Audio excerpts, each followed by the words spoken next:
mais dɔrɔn i ye cogo ɲuman in ka kɛ ka wari tɔ bɛɛ don fɛn min bɛ se ka kɛ ka opposant politique la manko a dɔ bɛ k'o bɛɛ kɛ et CEDEAO yɛrɛ sariya de ko le tripatouillage constitutionnel est synonyme de Ali Boiri seginna kan Nations Unies tribunal kosɛbɛ donc pour rappeler que u yɛrɛ ka fɛn protocole additionnel bɛ yen minnu y'o fɔ k'o jɛya donc a y'u walayi école de don ni discours ni école do Bob Marley ma a tɔgɔ Haïlé Sélassié ka discours ta wa tant que cette philosophie qui fait une race supérieure et une autre inférieure partout sera la guerre, donc c'est la victoire de Dieu sur le diable, du bien sur le mal. Au discours ne au discours mi Alpha Blondy fana seginna Alpha Blondy seginna ka français la au discours ni ne o ye université o ye école ye cogo min na Ablaye ka discours ye université de wallahi nin bɛ se ka kalan mɔgɔw kun bɛɛ bɛ nin kɔnɔ discours in kɔnɔ a bɛna ye sukaro kɛ mɔgɔ da ka sɔrɔ ka jɛnɛmina ɲɛ kan kosɛbɛ a y'u yɛrɛ la segin u yɛrɛ ka sariyaw de kɔnɔ quoi a ma taa ni sariya ye quoi c'est-à-dire e kɔ sɛmɛlen don nin de la yɔrɔ n bɛ kɔ bɔ yen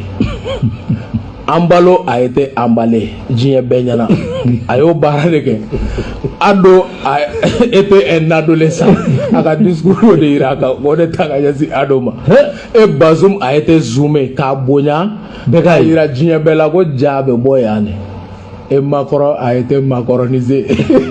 donc a y'o de yira diɲɛ bɛɛ la ko ni baaraw de bɛ ka kɛ ni jamana ɲɛmɔgɔ ninnu fɛ bɛɛ i niyɔrɔ sɔrɔ bɛɛ ka niyɔrɔ sɔrɔ a la Guterres même a goûté à la vérité o de fana bilala sen kan o min sigilen bɛ k'a yɛrɛ ka baara fɔ a ye quoi k'i bɛ ka kuma i b'a fɔ jamana dɔ ɲɛmɔgɔ i b'a fɔ e tɛ institution ɲɛmɔgɔ i kuma cogo i yɛrɛ ye min fɔ kunun dɛ ko ni article Nations Unies de ko maa minnu taara Mali la ko tiɲɛna ko mercenaires don k'u ma taa aw ka sariya kɔnɔ o kelen de tilala ka n'i sigi tugun ko mercenaire tɛ France 24 plateau fana kan ne tɛ jigin ale la Portugal ye min ye États-Unis bolo bɛnkan minnu b'olu ni ɲɔgɔn cɛ olu binnen kɔ olu ni Espagne ninnu seginna k'olu minɛ de hali olu bɛ o de la Lisbonne fɔ u bɛ juru don olu de la kosɛbɛ a y'o renvoyer ten de o ka jamana kɔnɔ parce que u bɛ juru de don o jamana ninnu na donc o jamana den dɔw bɛ wele ka na bila nin ko ɲɛmɔgɔya la pour juste k'u manipuler u bɛ y'o dɔrɔn de kan i b'a fɔ Musa ni ka kɔmɔ ko walahi ko kɔmɔ ye de ta i sigi bɛ ni kɔmɔ bɛ bɔ i bɛ minɛ ka dogo soju la o de bɛ Guterres la a tɛ se ka foyi fɔ min tɛ États-Unis ka politique ye États-Unis de ta ye a ka Nations Unies an bɛ bɔ nin kɔnɔ de k'an ta créer que la Russie et la Chine acceptent de s'affirmer o de bɛ kɛ o c'est un nouvel ordre mondial qui a été déclenché à partir de Bamako par le colonel silencieux Assimi Goïta o de tracera diɲɛ kura France yɛrɛ weleli ko gentil a ye mɔgɔ caman jatigɛ a yɔrɔ la dɛ kosɛbɛ cɛ bɛrɛ ye 3 ye a y'a dafa ko se répète 3 fois dɔw yɛrɛ ko ma ko tuma ko yɛrɛ wolo de tun bɛ ka kuma a tulo kɔrɔ n ko bon n ko yɛrɛ wolo ministre kelen min bɛ gouvernement kɔnɔ o tun bɛ kɛnɛ kan ye a tun bɛ yen fana tun bɛ yen donc o tun bɛ kɛnɛ kan ye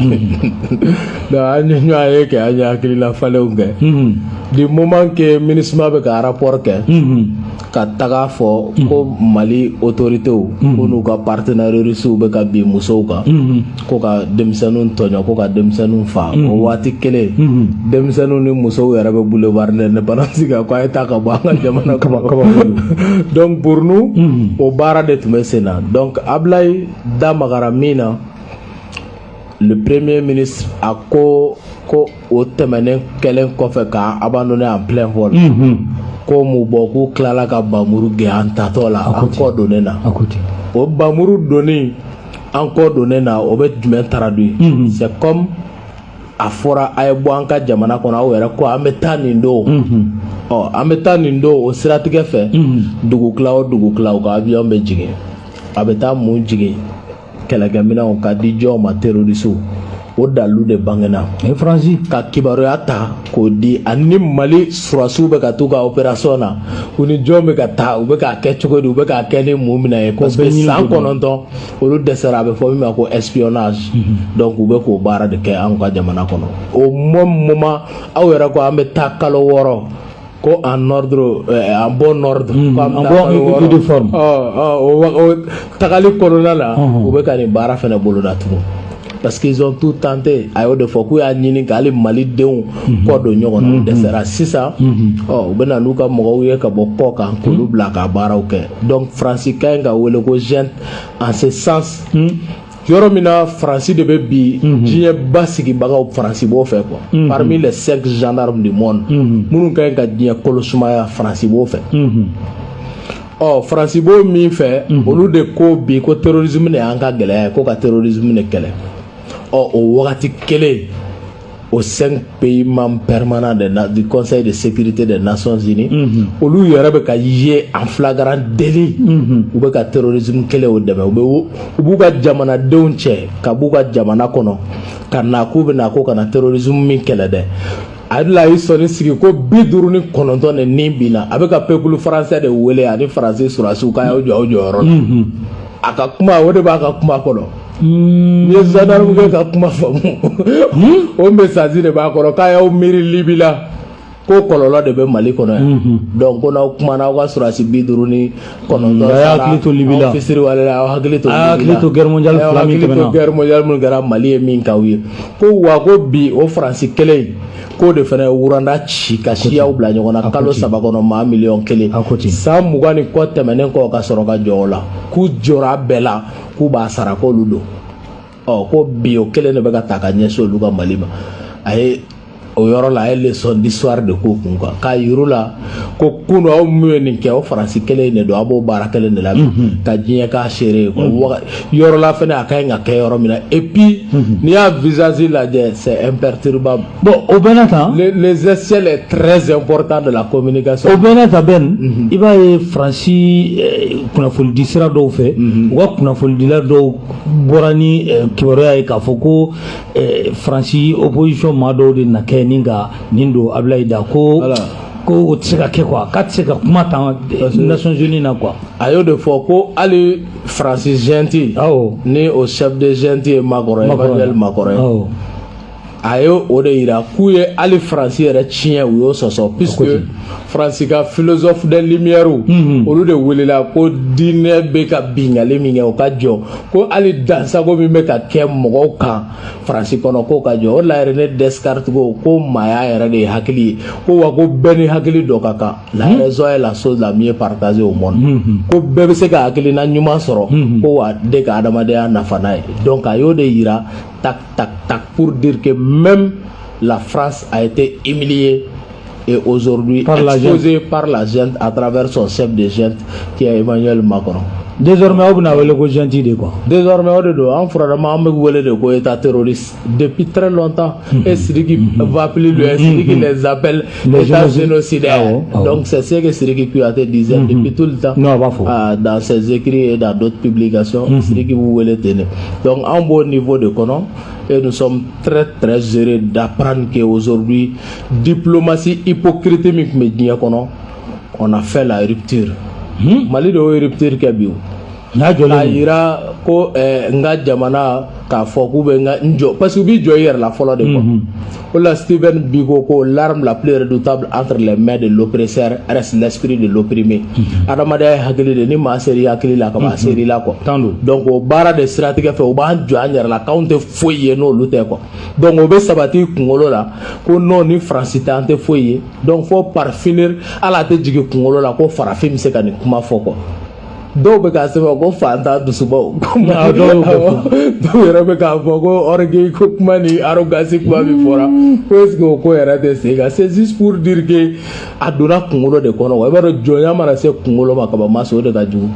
Mandela ko jɔnya tɛ jɔlɔkɔ ye min bɛ sen ni tigɛ la quoi ko mais hakilina n'o minɛna kaban k'o de ka jugu quoi donc c'est pourquoi Ablaye a fait un discours de rupture ne ko a bɛna dɔn jumɛn ka ɲɛsin mardi à 14h pile mardi aéroport Modibo Keita ni ala sɔnna ma mɔgɔ bɛna bɔ ka kunbɛn yan min ɲɔgɔn ma deli ka kɛ Mali kɔnɔ puisque ni discours ɲɔgɔn ma deli ka kɛ mardi 14h ni mardi 14h yɔrɔ fɛn o fɛn bɛ kɛ an de b'a fɔ k'a bɔgɔla dɔn a simi i bɛ k'i sen da nin yɔrɔ in na Baba Modibo Keita sen da yɔrɔ nin discours ni les 8 ans du président Modibo Keita nin ma kɛ a ɲɔgɔn ma kɛ ni ɲɔgɔn discours ma kɛ kabini ala ye Mali da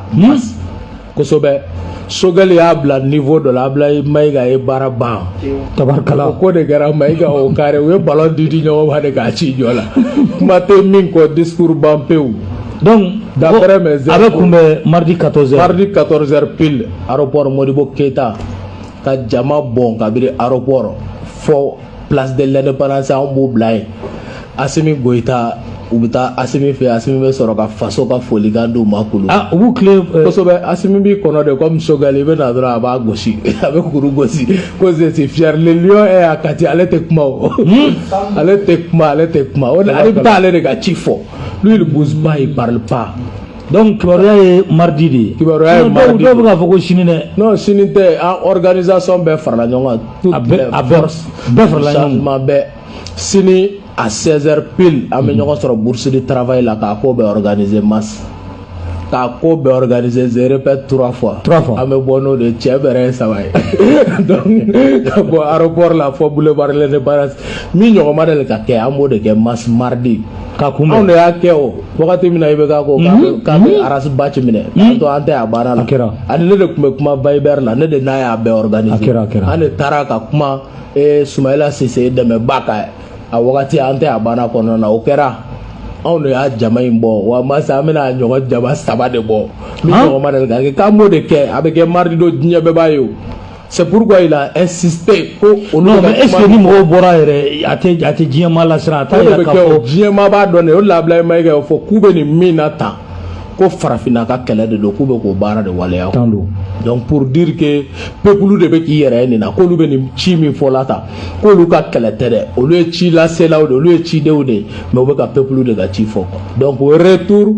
n'u bɛ na Ablaye Mayiga je répète 3 fois f'a ka peuple y'a ɲɛ la de quoi wa a bɛ peuple ye fɛnɛ quoi hali maliyɛn minnu bɛ États-Unis yɛrɛ olu seko kɛ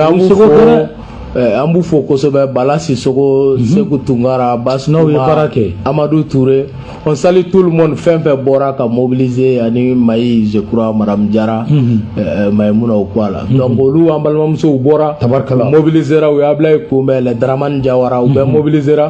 donc Ablaye yɛrɛ y'o fɔ a y'u fo fɛnɛ a don dɔ la u ye tigɛrɛ fɔ et au retour u ye tigɛrɛ fɔ a laban yɛrɛ ye point fermé kɛ an ko maintenant k'a dafara yɛrɛ wolo yɛrɛ quoi ok an ka taa Mali ka plainte Nations Unies na France contre la a kumara o fɛnɛ kan an k'o lamɛn. Eu égard à la gravité des faits commis par la junte française, le Mali, dans sa lettre en date du 15 août 2022, a demandé la tenue d'une réunion d'urgence du Conseil de sécurité des Nations Unies. Cette réunion a pour objet de permettre au Mali de présenter les éléments de preuve en sa possession, démontrant que l'armée française a agressé en de maintes reprises mon pays, en violant de manière répétitive et fréquente l'espace aérien malien, sans autorisation des autorités maliennes, et parfois en falsifiant des documents de vol. Plus grave, Monsieur le Président, le Mali sera en mesure de prouver que la junte française a fourni des renseignements et des armes à des groupes terroristes. Le gouvernement du Mali s'interroge sur les raisons qui poussent cet État membre du Conseil de sécurité, de surcroît assurant la présidence de cet organe, à faire obstacle au débat en vue de la manifestation de la vérité. Le monde doit être édifié sur les faits graves qui se sont déroulés au Mali et qui sont à la base de l'aggravation de l'insécurité et de la déstabilisation du Mali et du Sahel. Par la saisine du Conseil de sécurité, le gouvernement du Mali entend mettre cet important organe chargé à titre principal du maintien de la paix et de la sécurité internationale face à ses responsabilités et dénoncer les agissements de la junte française contre mon pays. Ces actes hostiles sont incompatibles avec la Charte des Nations Unies et son statut de membre permanent. Il y va de la crédibilité de notre mécanisme commun, de l'efficacité de la lutte contre le terrorisme, mais surtout il y va de l'intégrité de l'Organisation des Nations Unies qui repose entre autres sur le respect des engagements internationaux, de la légalité internationale et de la Charte des Nations Unies. Monsieur le Président, il semble opportun pour le Mali de demander votre implication personnelle auprès du Conseil de sécurité des Nations Unies afin que notre demande aboutisse pour que cesse la duplicité et la guerre par procuration imposée à mon pays. Monsieur le Président, dans la lutte contre le terrorisme et l'extrémisme violent, le gouvernement du Mali est fortement interpellé sur la question des droits de l'homme. Je tiens à souligner que les droits de l'homme constituent avant tout des valeurs qu'incarne chaque Malien. Aussi, le gouvernement du Mali reste déterminé à les respecter et à les faire respecter, conformément à sa politique de tolérance zéro contre l'impunité. Et cela par fidélité à nos valeurs ancestrales inscrites dans la charte de Kouroukanfouga, proclamée en 1236 par l'empereur du Mali, Soundiata Keïta. Le Mali, berceau de grandes civilisations, héritier de grands empires, terre de brassage, d'hospitalité et de tolérance, fait de la promotion et de la défense des droits de l'homme une priorité nationale. C'est pourquoi je réaffirme avec force que les opérations militaires des forces de défense et de sécurité du Mali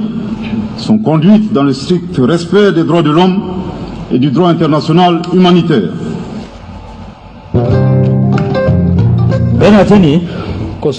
Mali ka plainte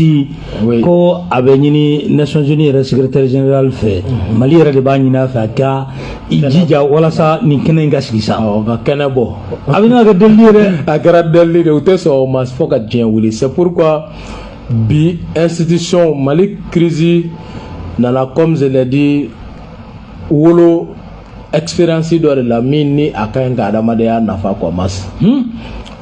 o de la ne ko n ko nin tɛ Mali dɔrɔn kunkanko kuma ye nin tɛ farafinna dɔrɔn kunkanko kuma ye nin ye diɲɛ bɛɛ de kunkanko kuma ye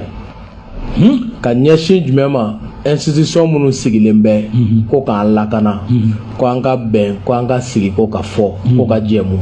o institution kelenw olu de bɛ ka diɲɛ kalaya les plus hauts responsables de ces différentes institutions internationales olu de bɛ ka diɲɛ kalaya.